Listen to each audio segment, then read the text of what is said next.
Assalamualaikum warahmatullahi wabarakatuh. Yang saya hormati Ibu Visit Suharti SESY ME selaku dosen pengampu mata kuliah perencanaan pembangunan dan teman-teman kelas 4 ESD yang saya banggakan. Alhamdulillahirabbil alamin. Puji syukur kehadirat Allah Subhanahu wa taala sehingga kita masih diberikan nikmat sehat hingga saat ini. Perkenalkan, kami dari kelompok 9. Di sini kami akan mempresentasikan hasil diskusi kelompok kami yang berjudul Aspek Kualitatif Perencanaan Pembangunan. Berikut nama-nama anggota kelompok kami yang akan mempresentasikan hasil diskusi kali ini. Yang pertama ada Ahmad Filbert Salahuddin, yang kedua ada Syahrani Nur Sa'bani, yang ketiga ada Viko Ananenden Futikasari, dan yang keempat ada Vina Oktavia. Berikut pemaparan materi dari kelompok kami. Konsep dasar perencanaan pembangunan.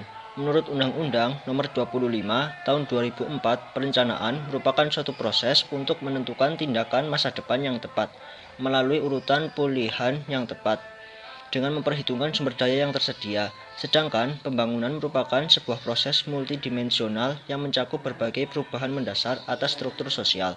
Jadi, perencanaan pembangunan adalah suatu proses untuk melakukan perubahan menuju arah perkembangan yang lebih baik bagi suatu komunitas masyarakat, pemerintah, dan lingkungannya dalam wilayah tertentu, dengan memanfaatkan atau mendayagunakan berbagai sumber daya yang ada dan harus memiliki orientasi yang bersifat menyeluruh, lengkap, tetapi tetap berpegang pada asas prioritas.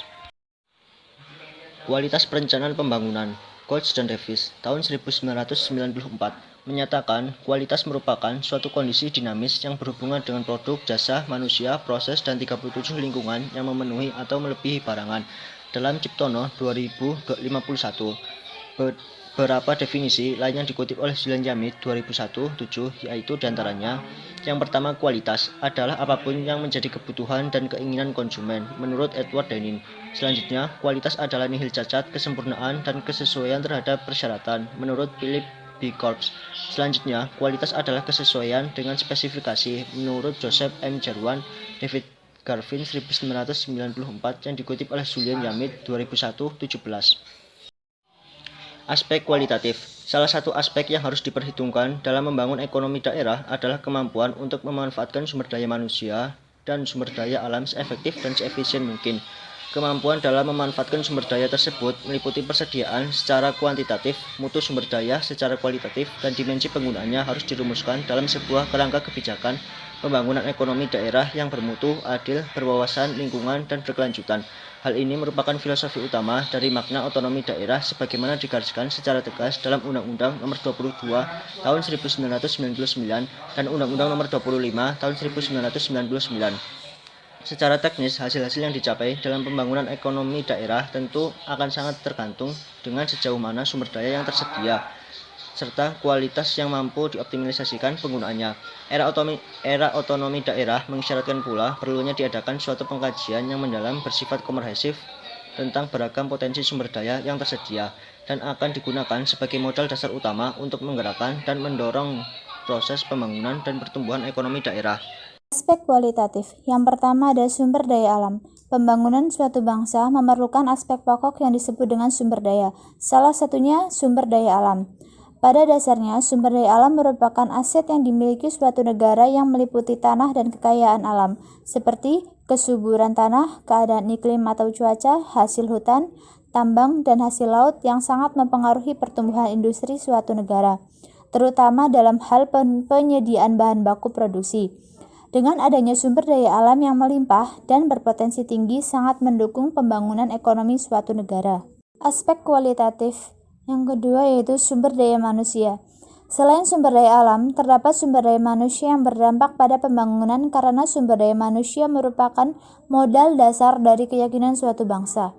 Manusia adalah faktor produksi yang bersifat aktif mengumpulkan modal, mengeksploitasi sumber-sumber daya alam, membangun organisasi-organisasi sosial, ekonomi, politik, dan melaksanakan pembangunan nasional. Untuk menghasilkan sumber daya manusia yang berkualitas, maka pendidikan merupakan suatu hal yang penting dan untuk itu peningkatan kualitas sumber daya manusia mutlak harusnya memberikan kemakmuran bagi warga masyarakatnya. Jika sumber daya manusia yang ada tidak mampu memanfaatkan dan mengembangkan teknologi guna memanfaatkan sumber daya alamnya, sebaliknya, sebuah wilayah yang miskin sumber daya alam namun cakap dalam mengembangkan teknologi ternyata lebih cepat berkembang dibandingkan wilayah lainnya yang tidak cukup mempunyai sumber daya alam dan manusia yang unggul. Hal ini berarti bahwa sumber daya manusia ternyata memiliki peran penting dalam proses pemakmuran sebuah wilayah yang sangat menentukan kemajuan. 3. Sumber daya sosial. Selain sumber daya manusia yang umumnya mengacu pada manusia sebagai individu, maka terdapat modal manusia lain, yaitu manusia sebagai masyarakat atau yang sering disebut sebagai modal atau sumber daya sosial atau social capital. Sumber daya sosial ini adalah sumber kekuatan yang dihasilkan oleh manusia dalam kehidupan bermasyarakat. Pembangunan daerah melalui pengelolaan sumber daya alam, peningkatan sarana dan prasarana, pengembangan pendidikan dan keterampilan penduduk, serta membaiknya kondisi anggaran seringkali menjadi tak berarti karena hilangnya norma-norma dan kepercayaan sosial. Hasil pembangunan kerap kali diimbangi oleh meningkatnya kecurigaan maupun perbedaan pendapat yang mengarah pada sengketa. Bahkan di beberapa daerah berubah menjadi perang saudara. Penerapan metode analisa perencanaan. Metode analisis perencanaan diperlukan untuk mendukung seluruh tahap kegiatan proses tersebut. Namun demikian, dalam pembahasan metode analisis perencanaan ini, tidak semua tahapan proses tersebut akan disampaikan teknik dan alat analisisnya. Seperti telah disampaikan sebelumnya, lingkup materi metode analisis perencanaan yang akan dibahas di sini adalah metode analisis terkait dengan 1.